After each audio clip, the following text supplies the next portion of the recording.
Have you ever done this amount of reviews in one day? No, and I'm not enjoying it.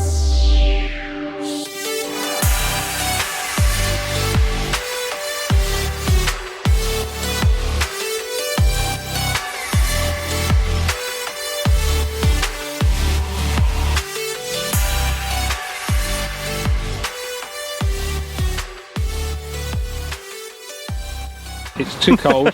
It's very windy. It's all right. Yeah. And you are testing new clubs. We are testing a lot of stuff, and there's a lot of tech going on from Mr. Techno over here. Head of tech. Head of tech. Right, Lee, what are we testing today? So today is probably a wedge I would probably need to use. It's a cavity back. It's a cavity back, really forgiving, big soled Cleveland CBX2 Wedge. Guys, welcome to Torquay Golf Club. If you are new to the channel, hit that subscribe button and let's get out onto this short game area and test out this new Cleveland wedge. So who is this wedge kind of, I don't know, dialed in for, really? Me and Lester. What, Lester? You put in, oh, poor old Lester. Scratch golfer, for goodness sake. Sorry, plus handicap golfer. So this is designed for people who struggle with wedges, people who need that little bit of help because the sole is a lot bigger, people who struggle out of bunkers, so there's that extra help. And obviously with the 50 for a little bit further shots, it's got the cavity back, so there's more forgiveness in the longer shots. So it's possibly for people who are transitioning from a set wedge, you know, like a sand wedge, into a specialist wedge. This kind of sits there, and I think it's something a lot of people should probably look at instead of probably ego taking over and going into specialist wedges. Okay, so we got a little challenge today. Bernie, you are kind of, I think, head of challenges. Yeah. What are we going to have a little play with today? We're going to use this one particular wedge for a variety of shots around the green. Yeah. See how so we're going to varied we can get with it. We're going to play a pitch shot, we're going to play a chip shot, and then we're going to play a bunker shot. Okay, and we're going to use that 154 degree wedge club and see how versatile it actually is for us. Because that's what they are saying. The Cleveland are saying that it's a very versatile wedge, so we're going to put it to its test. Right, first shot, Lee. 54 degree, we're going over this bunker to this red flag just there. Probably in not the middle. The choice of loft you would use if you had the option. But okay, we like to let's see how much you can open it up and put a bit of loft on it. Yeah, plenty of divot with it. Came out nice and high. Did you do anything different with that? Did you try and open it up a little bit? A slight little bit, but I was more confident just getting it over the bunker, to be honest. Yeah, get it over, make sure you're not playing a bunker shot. I'd rather be playing from there than a bunker shot. Okay, and looks and feel? Down at address, it actually looks just like, in my opinion, the RTX 4 Zipcore does. So a normal wedge? Because I mean, you've used Cleveland's for a long time, haven't you? Yeah, I've used Cleveland's lots in the past. Apart from it's a little bit bigger, I'd say the head itself, sort of the profile is a bit bigger, so it kind of gives you that sort of forgiveness and that confidence of using it. But when you look down at it at the ball, it just looks like any other specialist wedge. You would not know that this was behind it. Yeah, hanging out the back there with it. Yeah, okay. Bernie, now you have never had a Cleveland wedge in your golf bag. I can't believe that. I cannot believe that you've never had a Cleveland wedge in your bag. Believe it. Well, I'm going now. So, how does it look for you? Okay, so for me the head looks massive. Does it really? It looks big, yeah. So Lee saying that it looks kind of like a normal specialist wedge. You're disagreeing, you're saying that it definitely gives you a little bit of a chunkier look. Yeah, to me it looks like your oversized club you get in the middle of your sort of starter sets. Right, that's what it looks like to me. I don't like it. Starter set club. Yeah. Okay, so not a great deal of confidence leading into it? I mean there is confidence because of the size of the head, but I don't like the actual profile of it. No, it doesn't suit my eye really. Okay. So see how close you can get this then.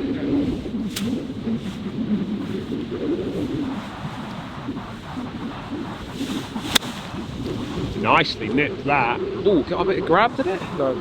Oh, just come out a little bit low, didn't it? Now, was that a little bit lower than what you were anticipating? Yeah, I did try and manipulate a little bit of loft, so I did have the handle slightly leant back, but okay, it still had a bit more loft. It still came out still a little lower than I'd expect. Yeah, maybe the strike was low on the face. Feel off the face then? Yeah, good. Felt nice. Yeah, I couldn't really criticise anything about it really. It's okay. I just don't like the look of it. So for me, it's basically the RTX wedge, what Cleveland have just released as well with this particular one, but it's just like on steroids. It's just pumped up, like it's just a bulkier version of that. The visuals on it look very much the same. Nice leading edge, a little bit square for my eye, maybe down by the ball, as in from the toe down to the actual bottom rail there, but it just looks like it's pumped up, a pumped up version. So when Lester sort of said it looked quite big, I can kind of see what he's saying, but on the same scale is I can kind of see what Lee's saying when he's saying it looks very similar to a normal traditional wedge, because in my eye it kind of does look traditional and more like a player's wedge, but on a bigger scale. So I'm going to try and open this up a little bit. Now, does it give me any confidence with a bigger wedge? I'm not sure it does, to be honest with you. I kind of like the slim line looking of those wedges that you get in the sort of specialist wedge. So for me, looks wise down at the ball, does it give me confidence? Probably not, to be fair. Opening the wedge up, get a bit more loft on it. Hopefully it'll come out a bit long, isn't it? Yeah. Way too long, but lovely strike. I've got to say, the feel off the club face from that, not really a great deal difference from what I was getting from a normal wedge, should we say, that I'm used to using, but definitely felt like it popped it up in the air, like I wasn't struggling to get that ball in the air. And definitely that sole, like there was no real dig into the ground, it was definitely wanting to just slide across as I opened the club face up. So first impressions, not a fan of the look, but definitely liking the feel off the face.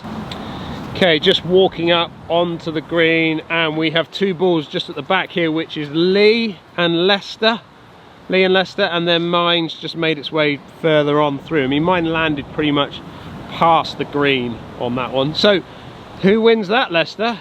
Lee wins that one. Lee wins that. Okay, so the old rules of us, you have to hit the green, they've gone now, yeah?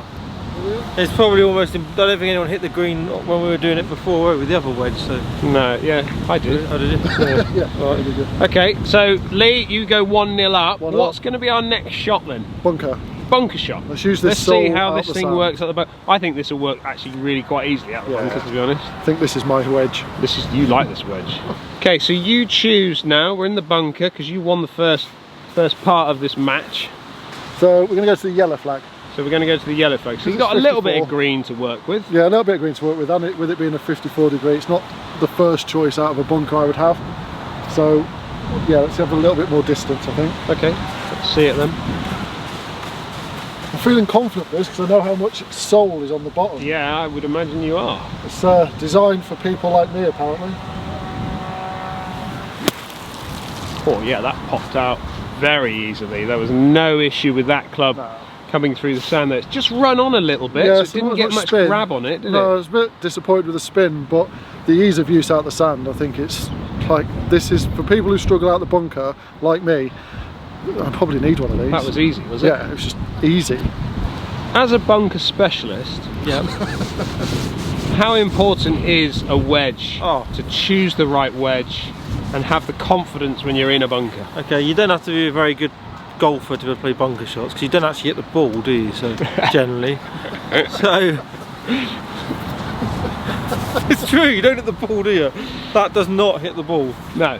The lift of the sand. So it's all the sand, and it's all the digging sand, into the yeah, sand. so- Okay, so feel with this one then, you're going to feel like you've got confidence with that sole, Bernie? It's a, I mean, it's a big sole, isn't it?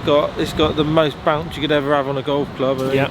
So hopefully that should, I mean, Lee executed it quite well. So yeah, I don't really struggle with bunker shots. to be No, honest, you but- don't. You are a decent bunker player. So I'm let's gonna see open if the you face can up. get any more grab on it from your shot then, Bernie. I'm just trying to land it a bit shorter than that. Let it release. Yeah, nicely played. Just short Needs of to be a little the bit green higher. and then ran it up down there. That's pretty Yeah. good though. I mean, that's I'll take not an that. easy shot, is it? No, you'll also notice that I've left myself an uphill putt. Yes, you have. That's left clever. yourself That's why. a- That's the smart plus thinking. handicap does that. That's why you get lots of sand saves. Exactly.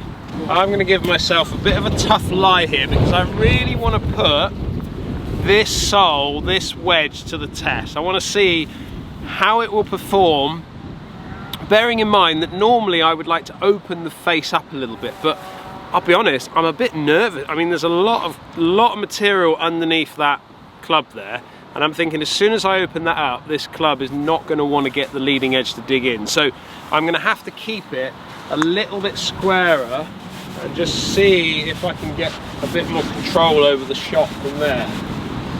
Not sure I'm liking the big sort of look down by the ball with this shot. Did it grab enough? I think you've got that one. I've got plenty of spin.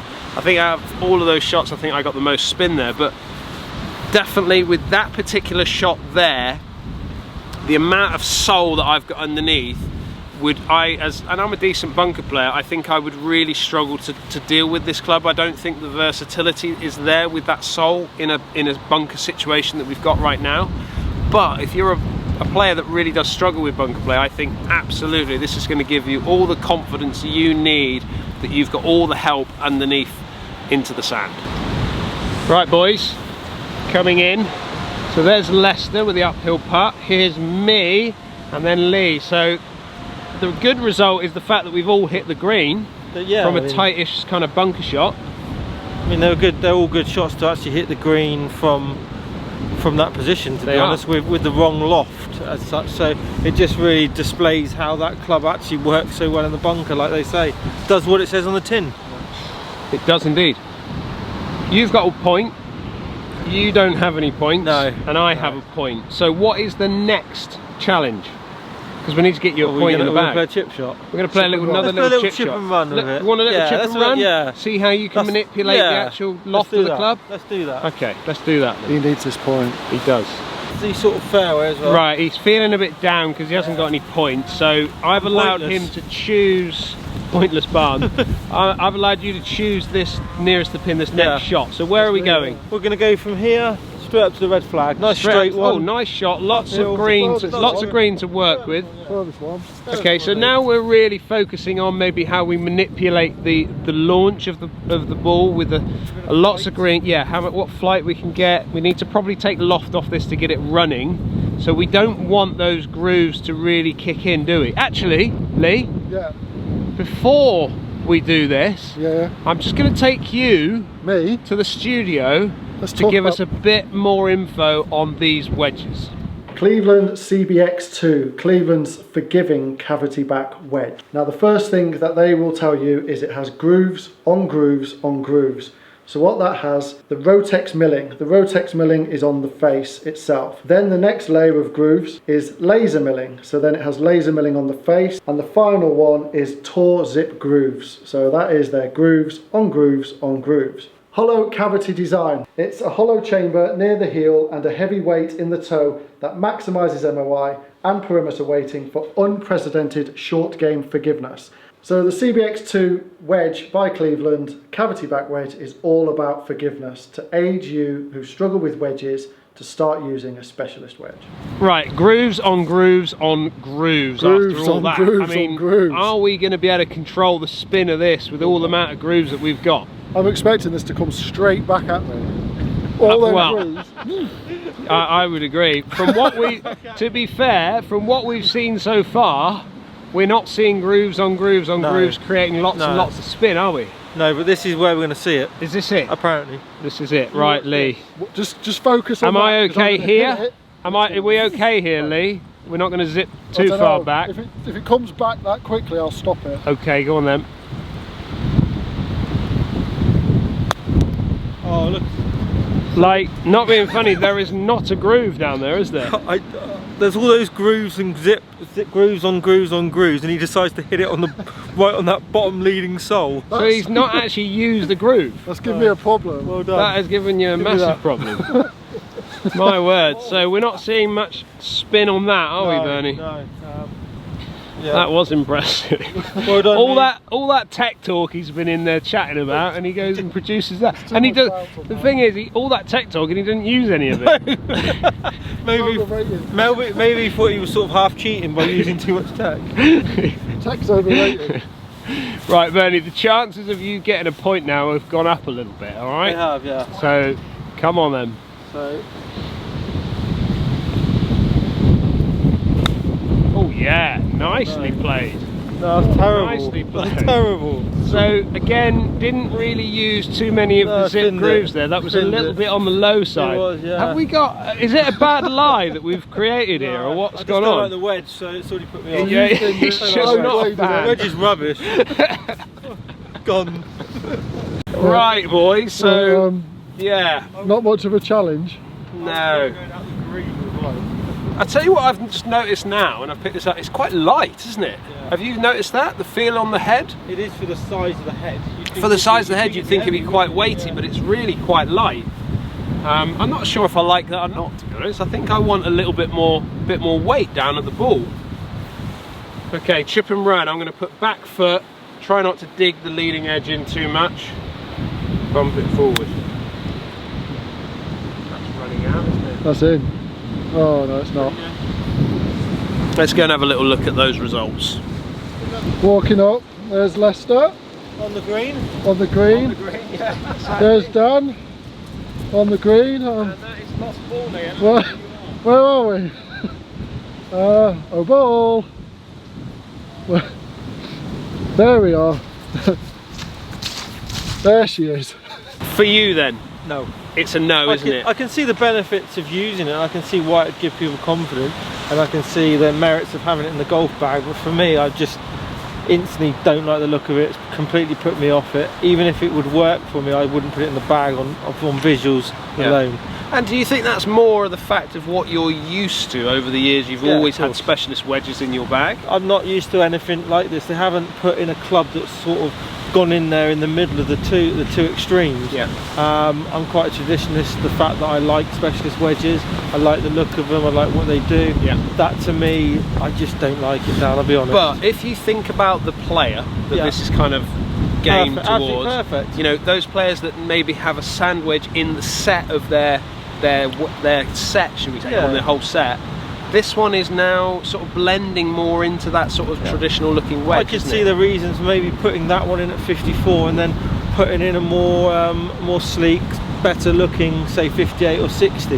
That would just give you a good combination of clubs doing different jobs. Yeah. And that's what, to me, that's what it's about, really.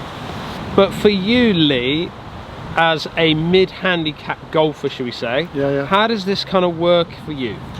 I would contemplate putting the highest lofted wedge in as this. So I've got that versatility in the bunker. Bunker play is something I suffer with confidence wise. Yeah. Having that amount of bounce and that amount of help would just give me more confidence in the bunker. So if I was sort of doing 52, 58, I would contemplate the 58 being this and then the 52 being a normal specialist wedge. But with all the tech and the zip grooves and all of those sorts of things, grooves on grooves on grooves, are we really seeing that out here?